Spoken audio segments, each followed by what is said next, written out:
Olá pessoal, sejam bem-vindos a esse primeiro episódio que a Cardio Endocrino and Lifestyle Medicine trazem para vocês. Eu sou o Dr. Rafael Marchetti, sou cardiologista e eu estou aqui com a doutora Jaci Maria Alves, nossa endocrinologista, e a gente vai falar hoje sobre medicina do estilo de vida, a famosa MEV. Como que a MEV atua na medicina, qual que é a relação dela, é uma especialidade, não é um movimento? E Jaci, vamos começar a nossa conversa de hoje? Tem muita coisa para nós conversarmos hoje, mas vamos iniciar por esse tema. Me fala um pouquinho da MEV, você que trouxe a MEV para a nossa família, né? Você que trouxe a MEV para o nosso dia a dia. Explica um pouquinho o que é esse movimento, como que ele está se posicionando na medicina hoje. Então, a medicina do estilo de vida é um movimento que está ganhando bastante força no nosso país nos últimos anos, principalmente desde 2018.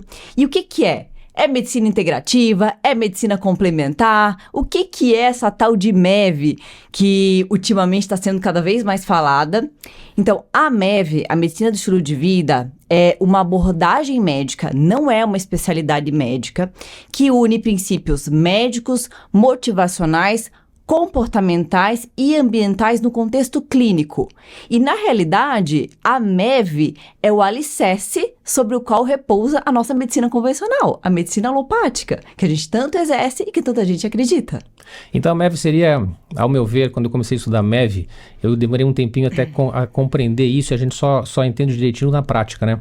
Então, a MEV, na verdade, a minha visão é que a MEV é a medicina. A MEV é a base da medicina. Exatamente. Quando a gente começou a falar sobre MEV, eu lembrei dos estudos de semiologia, da propedêutica, da relação até do diagnóstico clínico, né? A relação das doenças, do comportamento, como que isso promove a doença.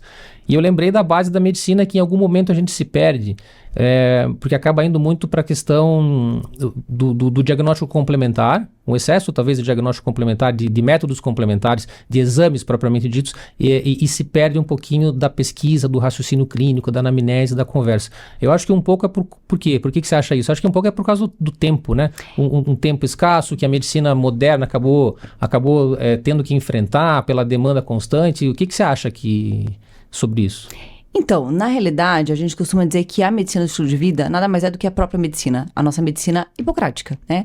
Mas o que aconteceu? Então, assim, as pessoas até questionam muito, mas a medicina do estilo de vida não é novidade, porque eu já oriento o MEV, eu já faço o MEV.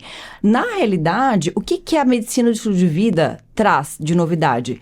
Ferramentas para que os nossos pacientes eles consigam atingir maior adesão não só à mudança de estilo de vida, mas também ao tratamento medicamentoso, ao tratamento convencional, ao tratamento alopático, porque você sabe que a gente sabe sobre essa realidade, que menos de 50% dos pacientes, algumas estatísticas referem 30% dos pacientes, é que tomam as medicações de forma adequada.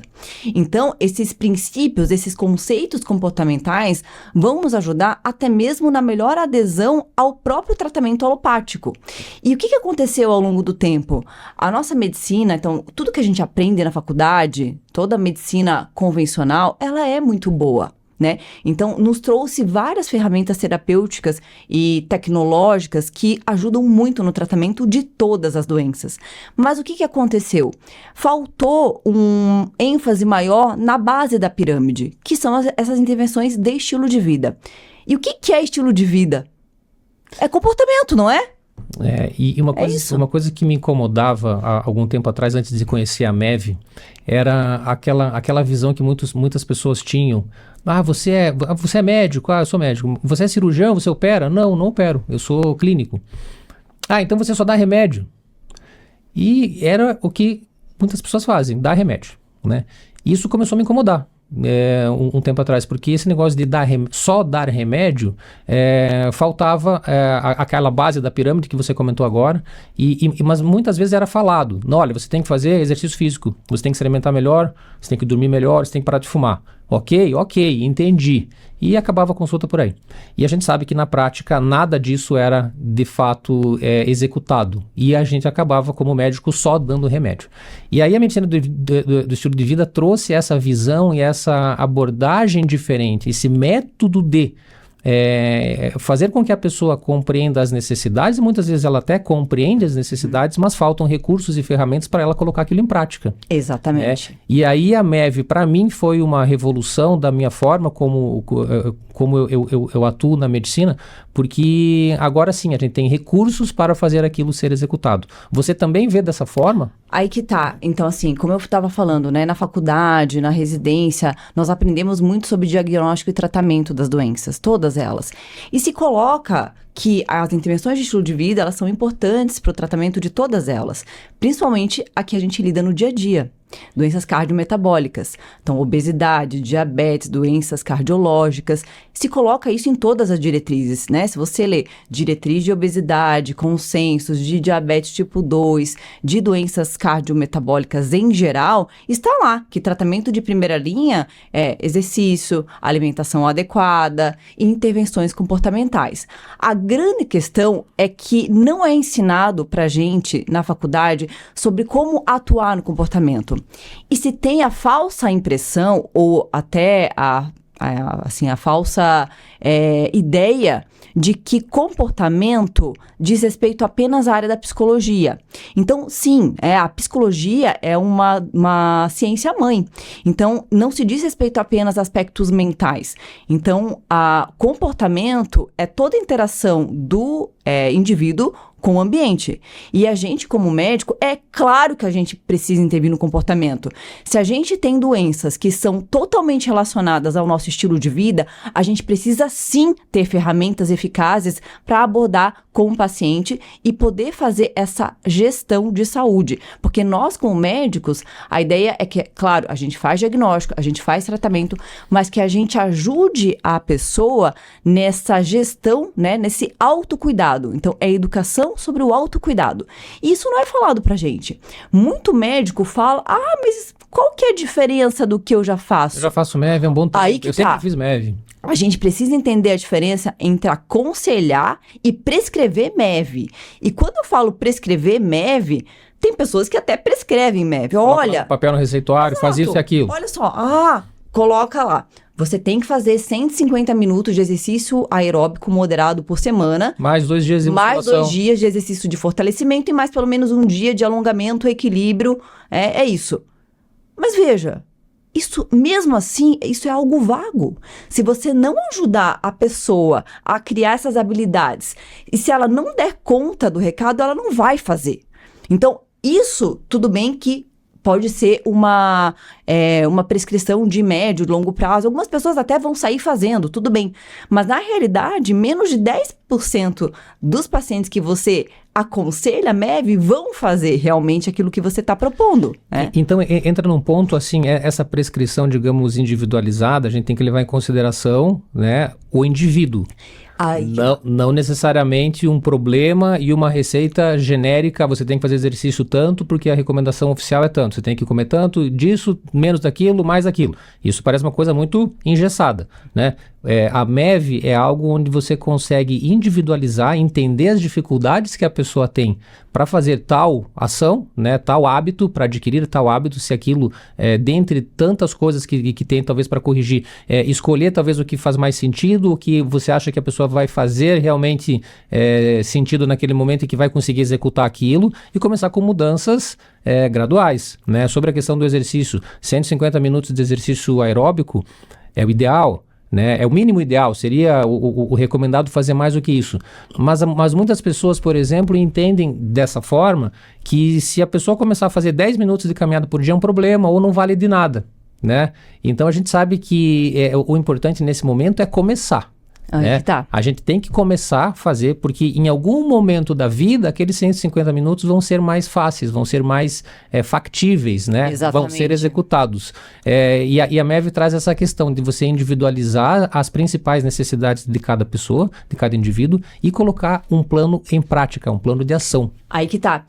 Eu até ia comentar, tem um artigo muito interessante publicado na revista Circulation, que é uma das revistas de maior impacto dentro da cardiologia, que o artigo é Mente, Corpo e Coração. Essa conexão toda das nossas questões psicológicas, emocionais, na manifestação de doenças.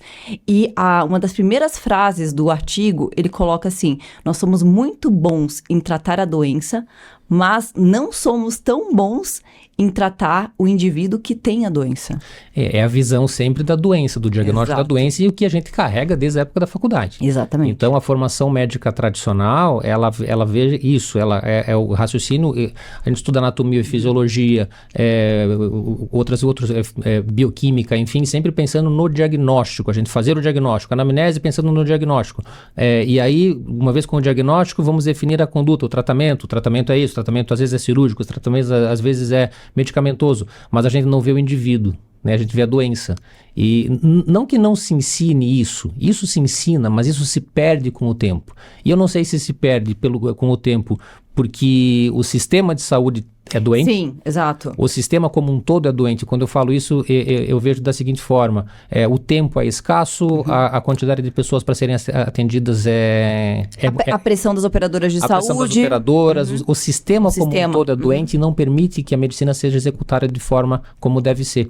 E aí, com a medicina do estilo de vida, a gente resgata esse processo, né? E consegue daí, não, eu tenho esse propósito, então eu vou fazer a coisa direito. E é claro que isso requer tempo. E a gente precisa se lembrar de algo muito importante. Essa coisa que você fala para a pessoa que vai te procurar, você tem que fazer tal coisa, porque senão algo ruim... O método não você funciona, vai né? morrer, ou você vai, né? Esse jeito de falar, você tem que fazer algo, é muito complicado, porque aquela motivação que a gente fala, motivação extrínseca, que é o medo de algo, ou ter uma recompensa quando você faz determinada ação, né? Muda determinado comportamento, até pode ser mantido por um tempo, mas geralmente não se sustenta. Então, a nossa ideia como médico e como um ajudante nessa parte da mudança comportamental é ajudar a resgatar quais são os valores, o porquê que ele está querendo mudar aquele comportamento, né? A gente preservar a autonomia. Então, a gente usa, por exemplo, quando a pessoa está naquela fase que a gente chama de pré-contemplação, então ela não tem interesse em mudar, ou ela está ambivalente, ela está na contemplação, então ela está pensando em mudar, mas não sabe ao certo como vai fazer, a gente usa muito a entrevista motivacional, que é justamente a gente deixar a pessoa falar, então a gente resgatar quais são os valores, os motivos pelos quais ela está pensando em mudar, e esperar ela falar, eu quero mudar. Porque quando ela tem essa autonomia, ela consegue executar de uma maneira muito mais efetiva. E a outra coisa, ela não vai mudar algo que ela não dá conta. Então, a gente entra num conceito de autoeficácia, que eu só mudo aquilo que eu sei que eu vou dar conta. E né? por isso que é importante quando começa as mudanças, quando o médico prescreve ou orienta essas mudanças, é fazer algo que seja atingível. Exato. Né? A gente usa aquele recurso das metas SMART. Quando ele está já na preparação. São metas onde a pessoa consegue alcançar, ela entende que aquilo faz sentido, que né, é por um tempo onde você vai reavaliar. E aí volto à questão do exercício, né? Porque se a pessoa consegue fazer... Esses dias eu prescrevi, olha, veja, mas eu não tenho tempo para fazer exercício. Ele falou, não, então vamos fazer assim, vamos fazer 10 minutos de caminhada dentro do escritório, né? Onde você consegue fazer aquilo, a pessoa consegue se manter em movimento no dia a dia. Eu acho que o mais importante é você ter essa relação de parceria e você tentar resgatar com ela o que é possível. Então, veja, o teu papel como médico é você falar sobre quais são as evidências em relação à mudança de determinado comportamento para que ela tenha melhor saúde, mais qualidade de vida. Então, o seu papel, eu falo que a parte técnica é o mínimo que o médico tem que saber, né? Tem que saber, tem que estudar muito, tem que saber as diretrizes, tem que estar sempre estudando, mas você precisa, então, armar a pessoa de conhecimento, porque às vezes ela não sabe, qual que é o melhor padrão alimentar para ela, com tanta desinformação, ainda mais sobre esse assunto que você sabe bem. Ela não sabe o quanto de exercício aeróbico ela deveria fazer para diminuir o risco cardiovascular ou para perda de peso, por exemplo. E aí, dentro desse conceito, dentro dessa realidade, ela sabendo sobre isso, você vai estabelecer com ela o que ela é capaz de dar conta. Por exemplo, se eu tenho uma pessoa que detesta academia, como que eu vou falar para ela se matricular na academia e não fazer? Faz sentido. Então, não vai fazer sentido para ela. Tem que encontrar alternativas, e é possível encontrar alternativas. É possível. Agora, isso demanda tempo, é claro, né? Demanda um planejamento. Por isso que, assim, uma grande diferença, né, da medicina da forma como a gente tem estruturada e da medicina do estilo de vida, o que a medicina do estilo de vida traz de novidade, uma das diferenças é esse acompanhamento de longo prazo, onde você vai estabelecer um verdadeiro relacionamento com a pessoa que te procura. É uma parceria, é um projeto, é uma construção de saúde. Então, essa forma de atendimento, onde você vê a pessoa hoje, você vê daqui a 6 meses, para doença crônica, né? Tô falando aqui de obesidade, de um diabetes, uma paciente com diabetes tipo 2 descompensado, ou uma doença cardiovascular que não esteja compensada, você precisa ver essa pessoa com mais frequência, porque isso diminui a ansiedade do médico e a ansiedade da pessoa em querer resolver tudo ao mesmo tempo. Primeiro, que não é possível você mudar a vida da noite pro dia. E tem mais uma coisa, né? Tem muitas pessoas que falam, mas quanto tempo demora para mudar um comportamento? 21 dias, aquela coisa, né? Quantos dias é isso? Então, os estudos mostram que uma mudança de comportamento varia, esse tempo de mudança pode variar de 18 até 254 dias. Na prática, esse tempo é muito variável. Tem pessoas que, dependendo do comportamento, levam muito menos tempo. Tem pessoas que podem levar mais de um ano. Então, vai depender muito de qual comportamento está sendo mudado e do indivíduo. Por isso, esse projeto mesmo de construção. E aí, a autonomia, como eu falei, a autoeficácia, que é o quanto essa pessoa dá conta, e o pertencimento. Então, ela precisa sentir parte de algo, né? E o importante também, Rafael, quando a gente vai falar com a pessoa, então quando a gente vai abordar a questão dos valores, o que motiva. Então, eu sempre falo uma coisa para as pessoas. Te procurei porque eu quero ter mais saúde. E o que é saúde? Mas será? E o que é saúde? Porque, veja, saúde, será que é o destino final das pessoas? Ou a gente quer ter saúde para fazer alguma coisa? Para ficar bem com a nossa cabeça, para ficar bem com a nossa família, para poder continuar exercendo o nosso propósito. Então, o conceito de saúde, ele é muito mais global. E isso engloba questões físicas, né, que é a saúde física, a saúde mental, apesar que a gente sabe que essas coisas não são separadas, né, obviamente. Uhum. E o que é saúde mental? É a gente ser capaz de lidar com as adversidades, os imprevistos e os altos e baixos da vida todos os dias. Será que a saúde é para ser feliz? Basta ser feliz? Exatamente. Então, assim, a gente entra num conceito muito mais amplo, né? Porque a psicologia positiva é uma ciência que está inserida também dentro da medicina do estilo de vida. A psicologia positiva, o pai da psicologia positiva, Martin Seligman, e dentro desse contexto, ele coloca o conceito de florescimento. E a felicidade, é claro que faz parte desse contexto, mas ele coloca essa ideia de que esses momentos felizes, né? Então, esses momentos de felicidade, de emoções positivas, eles fazem parte desse conceito, mas não se resume a isso. Porque, na realidade, o que é florescimento? É a gente exercer o nosso máximo potencial, tanto do ponto de vista físico, mental, espiritual, financeiro, intelectual, econômico, social. Será que é muito a gente pedir tudo isso? É claro que em determinados momentos da nossa vida, talvez o 10, né, seja algo desafiador. Inatingível, talvez. Mas por quê? Porque será que nós colocamos esses bloqueios? Será que o normal do ser humano não seria atingir esse máximo potencial? Então, são coisas que a gente precisa se questionar, né? Então, a saúde, claro que ela é importante dentro desse contexto, né? Mas dentro do acrônimo PERMA, né, que é um conceito dentro dessa ciência da psicologia positiva, se coloca como sendo as emoções positivas, um determinante importante para esse florescimento, o engajamento no que você se propõe a fazer, as realizações, o significado e as conquistas. Então, a gente tem várias nuances dentro desse bem-estar, que seria assim, né?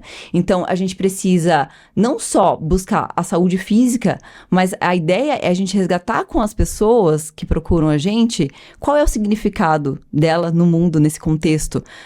E isso, é claro que assim, o papel do médico, quando ele trabalha com intervenções comportamentais de estilo de vida, é também coordenar um time que tem o mesmo pensamento em relação ao que é esse processo saúde e doença. Então, muitas vezes, o médico, ele vai sim, com certeza, quanto mais pessoas estiverem ajudando esse indivíduo, melhor. Porque a psicologia, que vai ajudar nas questões mentais e psicológicas, é claro que vai ser importante em muitos casos, principalmente quando a gente tem transtornos mentais associados. o educador físico, a nutricionista. Então, todos os profissionais que trabalham, né, com a questão de saúde, eles são importantes. E até profissionais que não são da área da saúde também. Podem contribuir com esse processo. Porque se a gente entra num conceito mais amplo de saúde, a saúde ela tem que entrar no nível educacional, ela tem que entrar nas empresas. Aliás, o projeto nosso da Cardioendócrino Lifestyle Medicine é justamente esse, né? Um projeto de educação em saúde. Então, como é que a gente vai trazer as informações para as pessoas através desse projeto de educação em saúde? Então, quando a gente vê a saúde, imaginar uma pirâmide, né? Uma pirâmide da saúde. A base da pirâmide é o processo de educação para os pacientes, para as pessoas. Então, essas pessoas têm que ter conhecimento. Esse processo de educação pode começar na escola, por exemplo, na escola primária, né? Na escola no nível básico. Exatamente. Onde se ensina uma alimentação saudável, onde se ensina a importância de fazer a educação física e outras coisas, né? Então, esse processo de educação em saúde na base realmente, assim, educacional, e aí, por isso, a importância do professor estar preparado para isso, porque ele que vai ser a porta de entrada aí da educação em saúde para as crianças. E a gente se preocupar com a saúde física e mental dos colaboradores também. Por isso, Também, nossos projetos, a ideia, eu sempre falo que as 4 paredes do nosso consultório são muito pequenas para tudo que a MEV pode proporcionar para a população.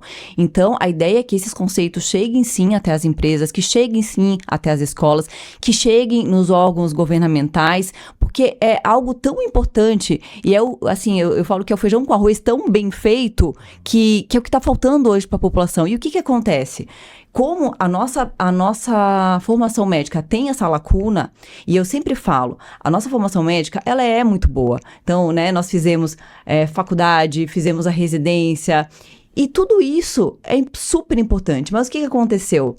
Lá em 2018, eu, depois de ter o nosso terceiro filho, eu entrei numa reflexão muito profunda em relação à prática médica. Porque, na realidade, eu fui fazer medicina para fazer isso que eu faço hoje. Eu só não sabia do nome, mas era exatamente isso que eu faço hoje. Então, acreditando muito nessa conexão corpo, mente e espírito, que é o que a gente pretende falar aqui para vocês muitas vezes nesses podcasts.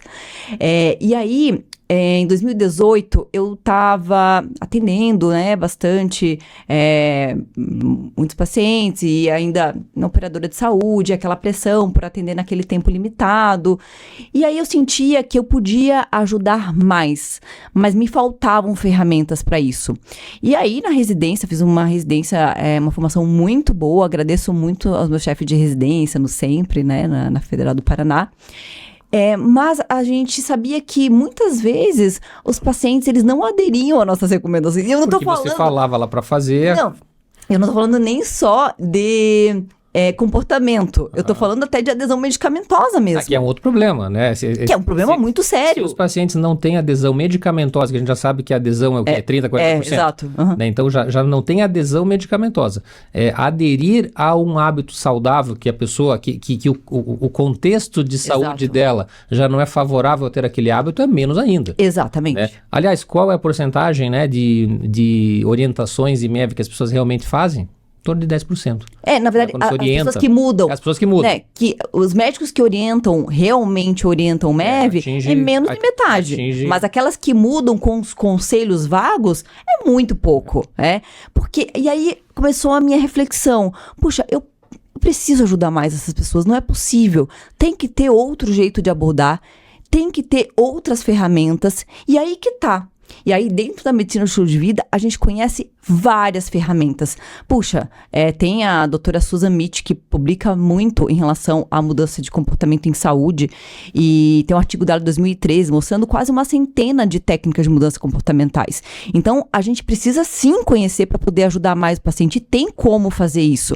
A grande questão é que a gente impor essa nossa vontade para ele, na maioria das vezes, não vai resolver. A gente achar que falar sobre mudança de estilo de vida vai fazer com que o paciente mude, é uma abordagem, no mínimo, inocente. E não dá para ser imposto, não dá para ser forçado, né? Isso é importante ter essa visão. Mas uma das outras coisas importantes nesse processo de mudança é entender a sequência de situações, por exemplo, que leva àquele comportamento, né? E entender o que está por trás daquilo tudo. Uma teia. Está fazendo exercício? Não. Ah, não, por quê? Não, porque não dá tempo, talvez seja a resposta. Mas você sabe que é importante? Sei que é importante. Mas por que você não faz? Não, porque não tem o tempo. Na verdade, se a gente começar, e isso a MEV, a medicina do estilo de vida, é uma forma diferente de abordagem, porque se a gente entende que a pessoa não está fazendo exercício, por quê? Talvez porque na noite anterior não dormiu, ou não está dormindo bem. Certo? Então, tá acordando cansado, tá acordando fadigado. E por vários motivos, não tá dormindo bem, né? Não tá dormindo bem, talvez porque um comportamento ali, talvez do padrão de higiene do sono não esteja adequado. Às vezes tem um hábito aí de enrolar a tela de celular, talvez até altas horas da noite. Aí a gente sabe que atrapalha a produção da melatonina natural do corpo e acaba não seguindo uma noite de sono boa. Mas por outro lado, ela tá fazendo aquilo no celular porque tá com um nível de estresse e ansiedade muito alto. Então. E talvez essa sequência do estresse e ansiedade muito alto, que não tá sendo abordado, talvez tenha a ver um pouco com, não sei, talvez o padrão alimentar inadequado. Aí que tá. Que a gente sabe que quem, né, tem um padrão alimentar com pobre em legumes, frutas, verduras, enfim, um padrão muito não saudável, a gente sabe que aumenta o risco de transtornos mentais, inclusive, né, ansiedade, depressão e por aí vai. Então, essa teia de eventos, essa cadeia de eventos tem que ser analisada do ponto de vista individual. Entender em cada pessoa qual que é a sequência. Ela não faz exercício por quê? Porque provavelmente ela não dá conta de fazer. Exatamente. Né? E aí não adianta só impor, vai fazer esse exercício aqui agora, vai comer de tal forma agora, não, a gente tem que entender por trás. Então a MEV traz essa característica de abordagem mais profunda. E outra coisa é que hoje a nossa prática médica, ela tá muito fragmentada. E é claro, o conhecimento, ele é muito grande. E não é que o médico que faz as intervenções em medicina do estilo de vida, ele vai dar conta de tudo, ele não vai encaminhar. Claro que não. Mas se a gente não tiver esse papel de coordenador desse cuidado também, a gente vai só encaminhar e no fim das contas, a pessoa não vai conseguir tratar absolutamente nada. Isso primeiro, é super importante. Porque muitas vezes ela não vai na pessoa que você indica, né? E tem coisas que sim, nós médicos, como clínicos, né? Endocrinologista, cardiologista, a gente tem obrigação, sim, de abordar esses comportamentos. Porque, afinal de contas, se a gente entende que 80% das doenças crônicas têm relação com o estilo de vida e estilo de vida é comportamento, qual é a solução? A solução mudança de comportamento em saúde. É entender isso. Então matérias como comportamento e psicologia devem ser incorporadas no currículo médico. Exatamente, porque afinal de contas... É fundamental para o médico ter recurso para saber como abordar o paciente. Senão acontece o que as pessoas falam, né? Exato. Qual que é a visão aí, se você começar a ver em redes sociais, como que as pessoas veem a medicina de hoje? A medicina onde o médico não olha para o paciente, a medicina onde a pessoa... Exato. Isso é um conceito global. E isso não substitui psicoterapia, isso não substitui o papel da nutricionista, do papel do educador físico, mas sim, nós vamos ajudar a coordenar esse time, né? E é bem isso, é muito assim, interessante. Então, às vezes vem um paciente, vou dar um exemplo, que tem uma ingestão abusiva de álcool, que está cada vez mais comum. Né? E a gente sabe hoje que a gente não tem dose segura de álcool. A dose segura é 0. E aí, você vai ao médico e ele fala para você parar de beber. Simples assim, né? Muitas vezes sem nem oferecer ajuda para isso. Nem, ao menos, um encaminhamento, enfim, né? Mas nem oferecer ferramentas para que ele possa fazer isso. E aí, veja, muitas vezes essa pessoa bebe, por quê? Ela tem um estresse que não foi diagnosticado. Exato. E o estresse, ele não só pode, como ele deve ser tratado, sim. E muitas vezes, com medicação, sim. Não foi investigado depressão, ansiedade, que sim, deve fazer parte do screening de um bom clínico. Não é só a alçada de um psiquiatra ou de alguém da saúde mental. Se o paciente chega até você, você precisa ter esse olhar. Você não tem obrigação de tratar tudo, mas você precisa ter esse olhar de que, às vezes, ele não vai dar conta de parar de beber. Por quê? Porque aquele comportamento pode ser um reflexo de uma situação, de uma ansiedade que não está sendo tratada ou de uma depressão que não está sendo tratada. Às vezes ele não dorme. Por quê? Ele tem uma apneia do sono que você não investigou. Ele tem... De novo, depressão que você não investigou. Claro que às vezes pode ser uma insônia primária. Pode ser, às vezes, só higiene do sono. Às vezes o paciente tem insônia primária, ele vai precisar de terapia cognitivo-comportamental para insônia, que é tratamento de primeira linha para insônia, mas quase ninguém faz. Então, a gente precisa... Mas aí acaba caindo no remédio. Exato. Aí acaba caindo no remédio, só no remédio para dormir. Aí a gente entra numa outra polêmica. Remédio para dormir, pode, não pode, né? A medicina do estilo de vida, primeiro, ensina a fazer essa triagem, essa abordagem, entender quais são os limites dos hábitos, o que a gente consegue corrigir dos hábitos, mas o que a gente consegue corrigir em relação a doenças primárias. Exato. Né? E entender o papel de remédios e o papel de onde se deve evitar remédios. Exatamente. Né? Então, assim, as pessoas também têm muita dúvida em relação ao médico que trabalha com medicina de estilo de vida. Não dá remédio. Não dá remédio. Pode dar remédio? São concorrentes ou não são? Então, o que eu falei lá no começo, a medicina de estilo de vida é a ciência na qual repousa a medicina alopática. É a base da medicina alopática. Na doença cardiovascular, né, falando em base, a doença cardiovascular são doenças onde tem muita evidência científica. Então, talvez a especialidade que mais tem evidência, trabalho, diretriz, trial, tudo baseado em evidência na cardiologia. Mais do que as outras especialidades, né? E todas as diretrizes, por exemplo, das doenças mais prevalentes, doença aterosclerótica coronariana, hipertensão, outras doenças como arritmia, por exemplo, agora tem também evidência sobre arritmia, que sempre no início das orientações sobre o tratamento dessas condições é o quê? Mudança do estilo de vida. É classe 1, nível de evidência A, ou seja, é o topo do topo das melhores evidências. Isso está em todas. Controle, né, organize o seu sono, né, melhore o padrão do sono, evite tóxicos e todas as orientações sobre o estilo de vida. E na prática a gente fazia, olha, você tem que dormir mais, olha, você tem que fazer exercício. Era exatamente isso que você comentou agora. E ainda é feito isso, só que a MEV que traz os recursos e as ferramentas para a gente fazer isso ser executado, porque senão morre no papel. Tá aqui a receita para você, morre no papel.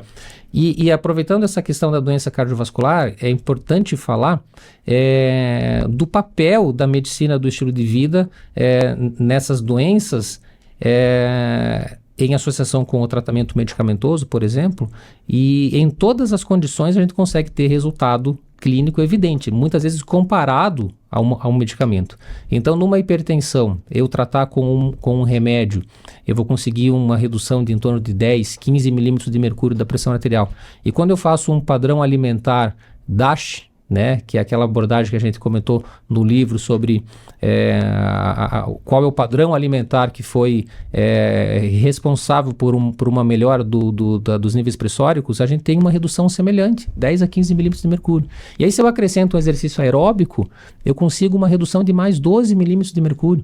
E eu vou colocando em camadas, né? Esse conceito de camadas também é interessante. Você vai colocando em camadas os hábitos e aí o impacto que aquilo tem no final é semelhante a uma lista com 3 ou 4 medicamentos.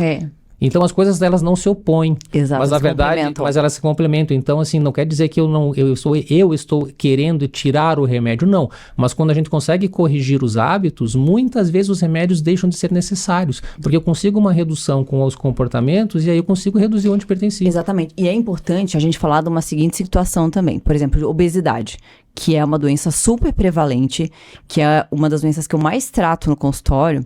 E é o seguinte, quando a gente fala em prevenção de obesidade, a gente fala que esses hábitos saudáveis devem começar na infância, ainda na escola, com menos alimentos ultraprocessados, que é aquele monte de coisas combinadas que não dá nem para chamar de aquela alimento. Comida que não é comida. Exato. Então a gente prezar por comida de verdade, uma alimentação mais baseada em vegetais, a gente fazer exercício físico, colocar as crianças no esporte, a gente cuidar da saúde mental delas, cuidar do sono, gerenciar o estresse. Tudo isso que são os pilares da medicina do estilo de vida. Então, prevenção é uma coisa. Agora, quando eu tenho uma doença já instalada, eu tenho uma obesidade, eu tenho uma doença. A obesidade é a doença. É claro que as intervenções de estilo de vida, elas vão ser a base. Porque a medicação, é óbvio que ela vai ajudar, e eu já vou entrar nesse assunto. Mas, sem essas mudanças alimentares, sem as intervenções de movimento, exercício físico, sem gerenciar o estresse, sem dormir bem, tudo isso sem um controle de tóxicos, essas mudanças elas não vão ser sustentadas ao longo do tempo. E pior, o efeito colateral das medicações pode ser muito pior. Mas quando a gente tem essa situação, então, dessa doença instalada, é claro que as medicações, elas vão ser importantes sim. Porque a gente sabe que as mudanças de estilo de vida, elas são importantes. Muitas pessoas vão conseguir apenas com a mudança de estilo de vida, perder peso e manter o peso perdido no longo prazo, mas a gente sabe que é a minoria, que é uma doença multifatorial, que existem vários gatilhos, tanto genéticos, epigenéticos, ambientais, socioculturais, enfim. Então, claro que as medicações, tem várias medicações que a gente usa hoje para o tratamento de obesidade. As mais famosas talvez sejam os análogos de GLP-1, que também pode ajudar na diminuição de risco cardiovascular. Então, eles podem ser grandes aliados, desde que bem acompanhados, com as intervenções corretas de estilo de vida. Então, as coisas, elas não se opõem, as coisas, elas caminham juntas. Então, existe também, né, como a gente estava falando antes, esse preconceito de alguns colegas que talvez não conheçam com a profundidade que deveria sobre essa abordagem. Só que o que eu falo, existe um grande interesse sobre isso. As pessoas não sabem. Quando as pessoas falam, é por falta de conhecimento mesmo sobre o assunto, porque todo mundo quer melhorar a saúde, melhorar o bem-estar dos pacientes. Só que falta competência, falta habilidade, falta treinamento. E daí, como eu estava falando lá em 2018, quando eu comecei a estudar isso, eu lembro o dia que eu conheci a medicina do estilo de vida, eu chorei. Porque eu falei, puxa, é isso aqui que eu estava procurando a minha vida inteira. Foi para isso que eu fiz medicina. E confesso para você, e você sabe disso, naquela época, eu estava tão frustrada a ponto de fazer outra coisa da minha vida, ser professora de yoga, Porque você estava incomodada com o sistema, Exato. que não era resolutivo. Que não era resolutivo. Eu me sentia literalmente enxugando gelo. E esse teu sentimento é um sentimento que eu tenho certeza que é compartilhado por muitos médicos do Brasil. Exato. Né? O sistema doente que não permite fazer uma medicina adequada e o método baseado simplesmente no diagnóstico, e na doença, e no tratamento. Diagnóstico e tratamento. Muitas vezes sem nem olhar para a pessoa, sem saber quem é a Jaci que está sentindo alguma coisa, mas Jaci, como que é? Me fala o teu dia, né? Então, assim, é diferente a Jaci chegar e falar assim, poxa, estou com um problema no coração, estou com uma arritmia, uma palpitação, eu quero que você investigue. Quando começou a palpitação? Desde quando? Você já teve isso? Alguém da família tem? Não, Jaci, como é que você está se sentindo, Jaci? Você está dormindo bem? Você tem se alimentado bem? Quais são os seus sentimentos? Quais são os seus propósitos agora? Em que momento da vida que você está? Você está no momento da maternidade? A maternidade está fácil? Né? Os filhos estão dando trabalho? Exato. O seu trabalho está legal? Você é feliz do seu trabalho? Ou você ainda não se encontrou? E talvez essa é a abordagem diferente, né? E as pessoas, elas estão muito carentes de cuidado. Muito carentes.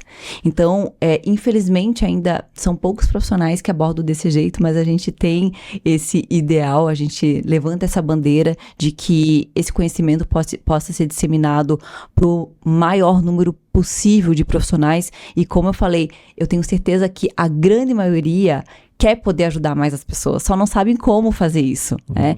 Então, a gente poder ter a oportunidade de abordar tudo isso, porque às vezes é isso, aquele comportamento, ele está sendo gerado por alguma outra coisa que é mais importante na vida dela naquele momento. Então, é importante sim a gente resgatar isso, e a gente não pode se esquecer de que esses sentimentos negativos, raiva, hostilidade, depressão, várias outras situações, né, ansiedade, podem inclusive aumentar risco cardiovascular. Isso é um ponto super importante, né? Muitas vezes existe até talvez algo para não se fala muito sobre isso, né? Às vezes, seja talvez pelo tempo, né? Não sei, mas os sentimentos não são explorados. Né? Isso é baseado em evidência. A medicina de vida, ela é completamente baseada em evidência. E quando eu falo evidência, não é artigo de fundo de quintal. Evidência São clássica. Artigos em revistas completamente renomadas. Inclusive, a gente teve uma notícia importante essa semana que eu preciso comentar com vocês. Então, está acontecendo o Congresso Americano de Medicina do Estilo de Vida e agora a Medicina do Estilo de Vida oficialmente faz parte da Associação Americana de Medicina, que é a instituição médica mais importante do mundo. Ganhou uma cadeira, né, no board de delegados de um membro do Colégio Americano de Medicina do Estilo de Vida. Então, isso é um reconhecimento da seriedade e do poder de transformação que a medicina de estilo de vida pode fazer pelas pessoas. Quais as principais doenças do ponto de vista agora endocrinológico que você vê a medicina do estilo de vida como atuantes assim de forma quase que principal? As principais doenças? Cita para mim. Principalmente obesidade e diabetes tipo 2. Certo. Mas, assim, todas as doenças metabólicas, né, dislipidemias, todas essas precisam de intervenções de estilo de vida também. Então, na verdade, se a gente for pensar, todas as doenças, né, por exemplo, osteoporose, que é uma doença que exige um tratamento medicamentoso também, mas que eu preciso saber o quanto a pessoa está consumindo de cálcio na dieta, quanto ela está fazendo de exercício físico de fortalecimento. Então, se a gente for pensar, eu diria que praticamente todas elas podem ter relação, né? Na doença cardiovascular, as principais condições onde a medicina do estilo de vida atua de forma direta é na doença aterosclerótica. Aliás, a aterosclerose não é nem só no coração, né? A doença aterosclerótica é no corpo todo. Onde tem vaso sanguíneo, onde tem artéria, pode ter doença aterosclerótica. Então, atua principalmente nessa condição, mas atua também na hipertensão arterial, na dislipidemia, na obesidade, que é uma interface entre cardiologia e a endocrinologia. E recentemente também tem evidências do uso da medicina do estilo de vida no tratamento da fibrilação atrial. Né? Então, assim, é bem interessante, por exemplo, a redução do índice de massa corporal em pacientes com sobrepeso ou obesidade, a gente sabe que reduz a carga de fibrilação atrial, né? A quantidade de tempo que a pessoa passa em fibrilação atrial. E isso, por sua vez, reduz o risco de formar coágulos no coração e reduz o risco do AVC. Então, hoje em dia, no tratamento da fibrilação atrial, por exemplo, não é só definir o risco, usar anticoagulante e aí usar ou antiarrítmico ou controle de frequência cardíaca, que é a abordagem cardiológica clássica. Não, hoje tem que tratar a obesidade nos pacientes que têm obesidade ou sobrepeso. Eu tenho que aumentar a quantidade de exercício para a gente poder reduzir também a prevalência disso. Na realidade, em vários cenários, até em transtornos mentais, cada vez mais estudando a relação de exercício. Dá um exemplo. Hoje, um dos maiores encaminhamentos que eu recebo são de psicólogos e de psiquiatras. Porque a gente sabe que a medicação, ela vai até um ponto. Mas se a gente não tiver essas intervenções de estilo de vida, então, não cuidar do sono, não fizer exercício físico regularmente, não se alimentar bem, isso pode sim ter impacto no tratamento dessas doenças. Depressão, ansiedade, TDAH. Então, é super importante em todos os cenários. Outra questão bem importante, que a medicina do estilo de vida entra muito bem também, são os transtornos associados ao climatério. Esse período da menopausa, e infelizmente muitas mulheres acabam sendo enganadas pelos esses médicos, né, que são, né, charlatões, né, que fazem medicina que não é baseada em evidência, e graças a Deus agora os implantes foram proibidos no Brasil, mas muitas mulheres acabam ficando frustradas com o tratamento convencional, digamos assim, e a terapia hormonal, ela tem indicações muito boas, ela melhora muito a qualidade de vida das mulheres, mas a gente não pode se esquecer de falar para ela que um bom padrão alimentar baseado em vegetais, uma dieta estilo mediterrâneo, por exemplo, atividade física regular, diminuição do nível do consumo de bebida alcoólica, pode melhorar os fogachos. Então, tem várias intervenções que a gente não só pode, como tem a obrigação de falar para ela. Então, até psicoterapia pode ajudar também, e ela acha, às vezes, que não tem solução. Então, muitas vezes acabam sendo enganadas pela lábia, às vezes, de profissionais que são, às vezes, mal intencionados mesmo, e tem outros conflitos de interesse, né, para recomendar más práticas, enfim. Um outro ponto que é legal tocar sobre outro local da medicina do estilo de vida atua é na questão do exercício. Então, por exemplo, a medicina do estilo de vida e, do outro lado, a medicina do exercício e do esporte, né? Que é uma área que eu estudo bastante também, junto com a cardiologia. E às vezes elas parecem opostas no sentido de as pessoas que estudam medicina do estilo de vida falam assim: não, comece com 5 minutos por dia de caminhada. E aí a pessoa do esporte fala assim: 5 minutos de caminhada não vai fazer nada. Não adianta nem começar. Então, assim, é interessante ver os dois, quase que extremos, os dois opostos da situação, para entender que eu quero chegar nos 150 minutos por semana. Certo? Que é onde eu tenho o melhor custo-benefício. Mas eu sei que eu não vou chegar nos 150 minutos por semana de hoje para amanhã. Ou até eu posso começar de hoje para amanhã, mas daqui a um mês eu não estou mais fazendo nada. Então, a gente entra naquela questão, né, da importância de você ter o conhecimento sobre o comportamento, sobre como você inserir, e por mais que sejam 10 minutos hoje, se a pessoa conseguir cumprir o que tinha sido combinado com ela, aquilo vai desenvolver um senso de autoeficácia. E o que, por sua vez, vai facilitar e vai melhorar a adesão dos outros hábitos e, quem sabe, daí um dia eu vou conseguir atingir aquela meta. Exatamente. E às vezes falta conhecimento médico mesmo. Você sabe que um assunto que eu falo muito é sobre remissão de diabetes. Que é a pessoa que está pelo menos 3 meses sem usar nenhuma medicação para tratamento do diabetes, né? E tá com uma hemoglobina glicada menor que 6,5. Então, antigamente, quando alguém falava sobre isso, as pessoas riam, né? Mas isso começou a ser levantado depois da cirurgia bariátrica, onde muitas pessoas com a perda de peso conseguiam ficar sem medicamento. E aí depois veio a ideia com as intervenções de estilo de vida poderiam prevenir a evolução do pré-diabetes para o diabetes, como o estudo DPP, publicado lá em 2002. Aí depois veio o DIRECT, que é o estudo publicado em 2018, coordenado pelo Dr. Roy Taylor, que mostrou que intervenções de estilo de vida, onde principalmente essa perda de peso fosse mais expressiva, poderia sim levar à remissão de diabetes. Claro que na prática, não é todo mundo que vai conseguir, mas se você não falar para a pessoa que ela tem a oportunidade de talvez entrar em remissão da doença, ela não vai nem tentar fazer isso, entende? Esse é um argumento e uma visão, se ela entende que ela pode reverter um processo de doença crônica, dá uma motivação muito grande. Exato. Não é que eu não vou começar remédio para ela. Exato. Eu vou, sim. Mas existem muitos casos onde sim a gente intervém e a gente vai ao mesmo tempo ajudando ela a mudar os hábitos e aí ela vai diminuindo a tomada das medicações e pode até ir parando, por que não? Em alguns casos, por exemplo, como doença aterosclerótica, até dando sequência para esse estudo que você falou, né, do DIRECT, que teve o DIRECT que estudou a doença carotídea, né, que foi o mesmo grupo, né, uma redução, digamos, da quantidade calórica e tal, foi aquela dieta para perder peso que mostrou uma redução clinicamente significativa em relação à doença carotídea. Então, aquela visão errada que a gente tem de que uma vez estabelecida a doença carotídea é irreversível, não tenho o que fazer. Então, nós temos que cuidar muito com esses conceitos. Claro, a gente sabe, para a remissão do diabetes acontecer, a gente geralmente precisa ter uma perda de peso, principalmente gordura abdominal expressiva. A gente precisa fazer com que isso seja sustentável ao longo do tempo. Então, tem pessoas que conseguem sim, mas, por exemplo, os análogos de GLP-1, eles podem ser um grande aliado para esse processo de perda de peso. E pode ser, né, a gente sabe que tem os estudos mostram que tem uma porcentagem de pacientes que com os análogos de GLP-1, depois de um tempo usando, podem até talvez deixar de usar e manterem a perda de peso e talvez manter a remissão do diabetes. Então, tudo isso a gente precisa acompanhar. A questão é acompanhar de perto, a pessoa não pode ficar largada, não é para todo mundo, mas, por exemplo, vou dar um exemplo bem, bem prático que foi no último mês, um paciente que 20 anos de diabetes, doença coronariana, passou por angioplastia, usava doses muito altas de insulina e com a mudança de estilo de vida, a gente tirou a insulina dele.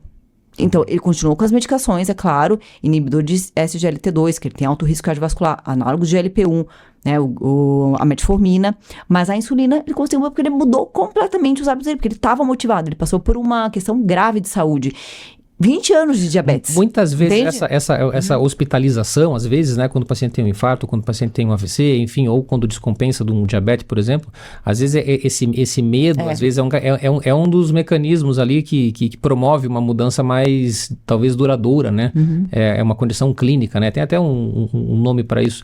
É uma condição clínica que faz com que a pessoa realmente mude e muitas vezes dali para de fumar, ali começa a fazer exercício e dali vai. Mas não é preciso chegar nesse ponto, então a gente sempre tenta tratar ou fazer a prevenção na fase prevenção primária. Exato. É a prevenção antes que de é na ter infância um que sério. começa. Que começa na infância. E assim, é importante a gente alinhar uma coisa, que a mudança de estilo de vida, a intensidade dessa mudança, ela é proporcional à intensidade dos sintomas e das doenças que eu tenho para intervir.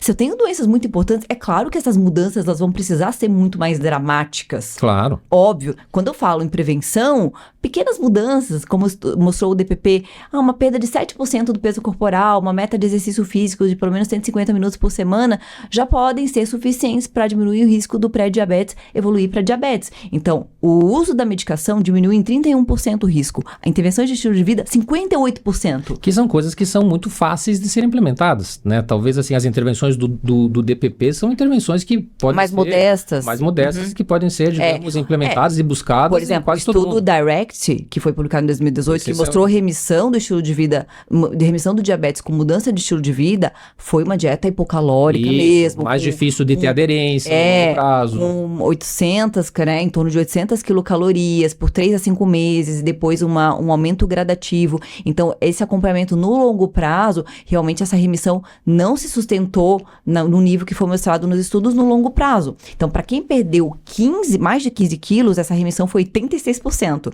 Mas é claro, no longo prazo, aí que entra o desafio. Por que aconteceu no longo prazo?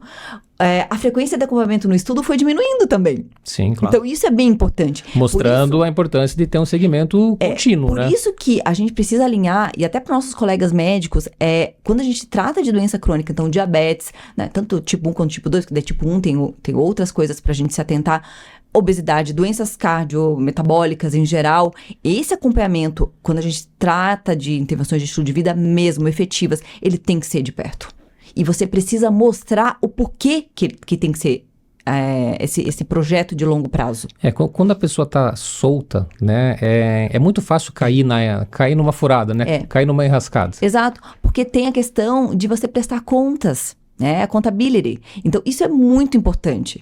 Então, você monitora, então você precisa ter ferramentas de monitoramento com o paciente, você precisa ter esse contato mais direto, e aí cada um vai ter um jeito, ou o próprio WhatsApp, Sim. ou ferramenta de inteligência artificial, que é o que a gente usa também.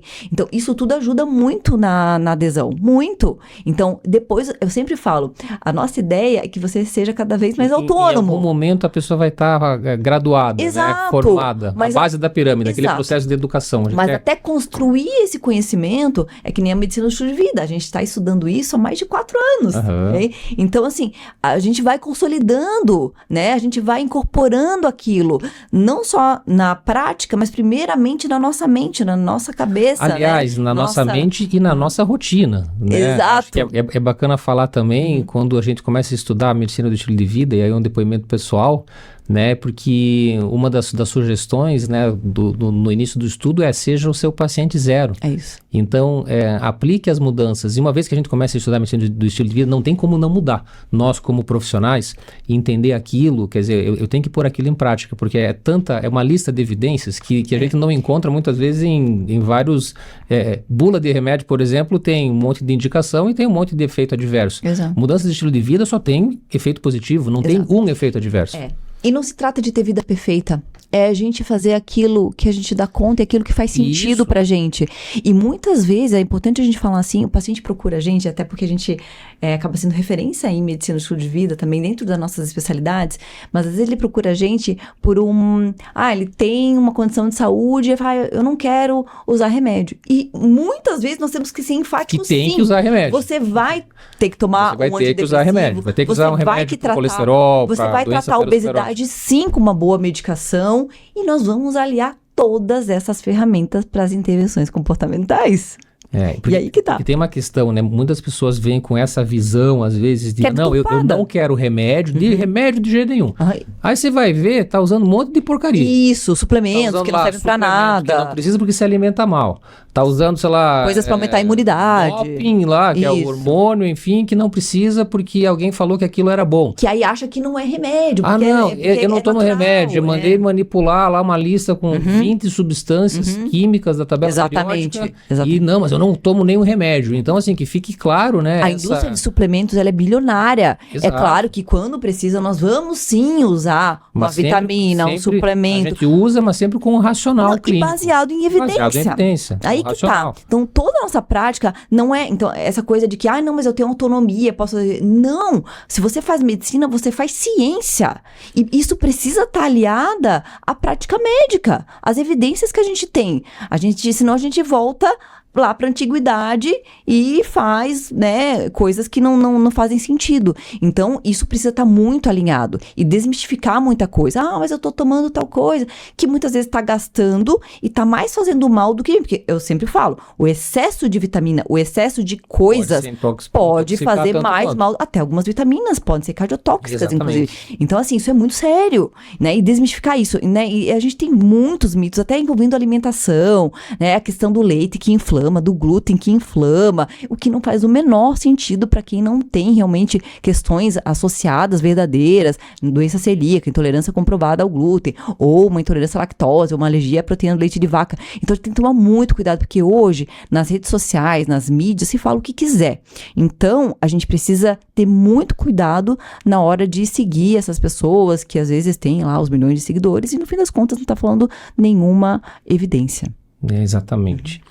Mas e qual é, digamos, dos pilares da medicina do estilo de vida, qual é o que você mais gosta de abordar ou é o que mais você... Olha, não tem, porque algum... todos são importantes, todos. Um é mais importante que o outro ou não? Vamos relembrar os 6 pilares da medicina do estilo de vida, que é a alimentação saudável, o movimento, que é o exercício físico, o gerenciamento de estresse, como eu falei, o estresse ele não só pode, como ele deve ser abordado e tratado com intervenções comportamentais e às vezes medicação, quando necessária, sim.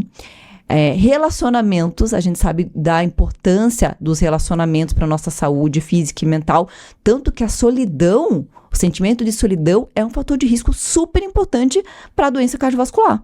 Não sei se as pessoas em geral sabem sobre isso, mas enfim, é isso. Sono e o controle de tóxicos. Então, todos esses pilares vão precisar ser abordados. E é claro, dependendo do que você vai encontrar uma apneia do sono, você vai encaminhar para o médico do sono, você vai colocar CPAP, mas você precisa ter o conhecimento para pelo menos rastrear, para pelo menos intervir no que você pode. Porque, puxa, uma depressão leve ou moderada, uma ansiedade leve ou moderada, o clínico pode tratar sim.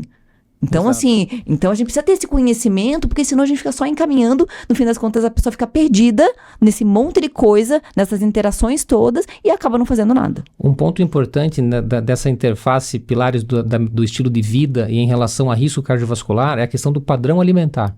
O padrão alimentar inadequado, ele é um fator de risco para doença, para infarto, para AVC, tão grande quanto fatores conhecidos, como hipertensão, como diabetes, como tabagismo. E as pessoas não sabem disso. Então, muitas pessoas comentam assim, não, tá tudo bem, olha, eu não tenho, minha pressão é normal, eu não fumo, eu não tenho diabetes, não tenho colesterol alto, mas come um monte de porcaria. Ah, mas eu não sei por que aconteceu tal coisa. Então, assim, o padrão alimentar, independente desses fatores, é considerado um fator, assim como o sono, né? Exato. Já como um fator de risco bem estabelecido. Mas eu quero comentar um pouquinho agora que sobre os nossos planos, né? Sobre nossos planos de educação em saúde. Então a gente já falou aqui sobre a MEV, como que a MEV é a base da pirâmide e como que a gente pretende, né, colocar isso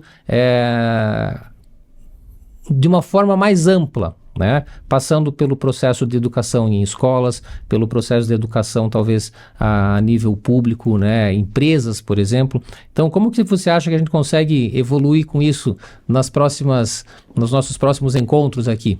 Eu falo que a MEV é uma paixão tão grande na nossa vida e ela começa em casa, é o que a gente falou, né? Então, assim, começa na família, no ambiente familiar, vai pro nosso meio de consultório e a gente hoje... Eu diria que a gente está em várias frentes da medicina do estilo de vida, porque a gente faz a MEV no consultório, esse acompanhamento contínuo, através, né, desse acompanhamento de perto dos pacientes.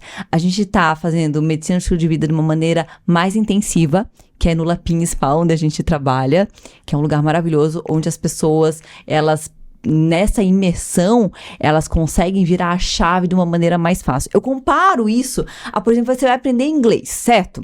Então, se você estudar 5 minutos por dia, você vai progredir em tanto proporcional tempo. Aquilo.